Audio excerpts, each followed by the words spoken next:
Ready or Not 2 is out in theaters on Friday, and it is the second movie opening on Friday with a character named Grace. But I gotta say, it was fun to see this return to the story some 7 years later.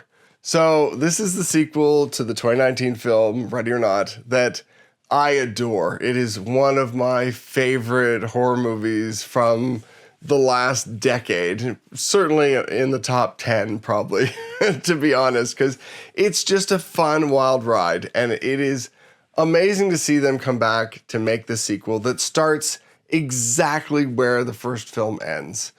But, so what is going on?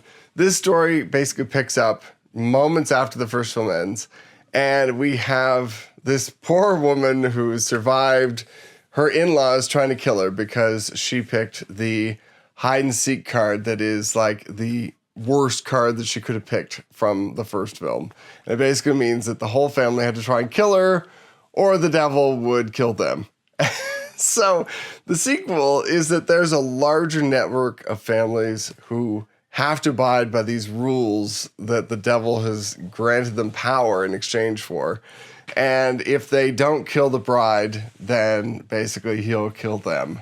So we get basically a whole new ride of hide and seek and this poor girl trying to survive. Samara Weaving is fantastic as Grace.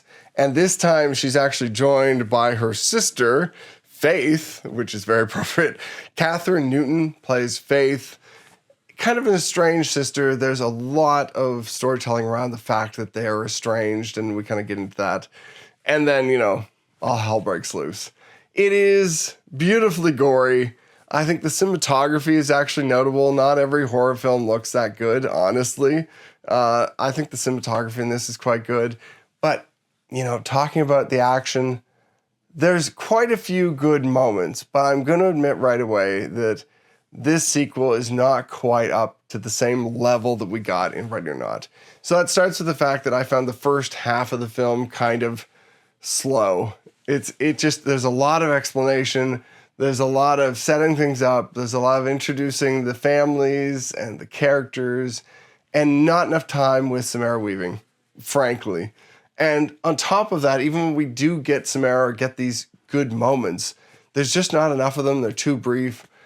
And there's a few, honestly, I'm not going to name the actors, but there's a few cheesy characters in this that I just had a hard time even watching. A couple of them even survive past the middle. I could have done without them. But I will say, when you get to the middle of Ready or Not 2, it flies. There are some things that get set up that finally click into place by the middle of the film, and it's awesome. And even running into the end, it's not quite as satisfying to me as how things wrapped up in the original film. But man, as a good slasher, chaotic kind of action movie, it does a lot of things right. And I think that the pairing of Faith and Grace together complicates some scenes and makes some scenes not as fun. But there is something to it that pays off in the end. And I did really like their relationship. David Cronenberg makes an appearance. Toronto makes a great appearance in the film too. Well, you'll see the Fairmont Royal York, the Rain, the restaurant, a bunch of other spots around Toronto are in this too. But David Cronenberg makes a nice little cameo in the opening of this film. Really enjoyed that. I think he's a little wasted, but I'll enjoy David Cronenberg coming into a film any day. Sarah Michelle Gellar is pretty good. I wish that she'd been given a little more meat here. I think she's a little underutilized. She's in quite a bit of the film, though, and she has a good ride, I'd say. You may not expect where everything goes with her, but she's a great character. I also have to say that Elijah Wood, he doesn't have a big part in this. He's really peppered throughout the whole film. He's just a small character, but he packs a punch in this. I love every scene that he has in this film. They are brief, sometimes they're glances, and he owned the film. He was a lot of fun. He's probably my favorite character outside of Samara Weaving's Grace in this. So yeah, definitely watch for Elijah Wood having a blast with this story. The locations are kind of an issue for me. I will say that a lot of this film takes place either in a resort, resort looking locations or on this golf course. That didn't all work for me. I think it was a little boring. There's some nice kind of wooded elements to this and some other scenes that kind of make sense along the way, but I think they could have upped the location game just a little. But overall, it's a fun slasher film. I think it's good on the big screen. I think if you waited for it on home video, you wouldn't miss a lot. I'm gonna be honest. That's always my defining point of the review.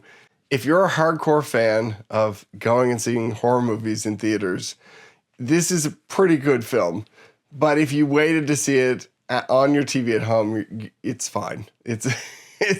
There's a lot of great visuals, but you don't have to see it in the theaters. The only thing I will say is that there was one scene in this big ballroom playing Bonnie Tyler's classic song. I mean, that was kind of cool to see on the big screen. There were a few moments. The ending on the big screen was pretty cool too. But if you see it at home, you'll be fine. So the bottom line is that it is a recommend. I'd recommend this film, especially to diehard horror fans and fans who love the original movie and you want to see more. If you're a big fan of Samara Weaving, she's fantastic. All of those things are great reasons to go see this. But aside from that, if you're not already invested in the franchise, this may not be for you. I think really see the first film, make your decision from that point on. If you want something almost as good and you want to see more, then you've got to watch this film too.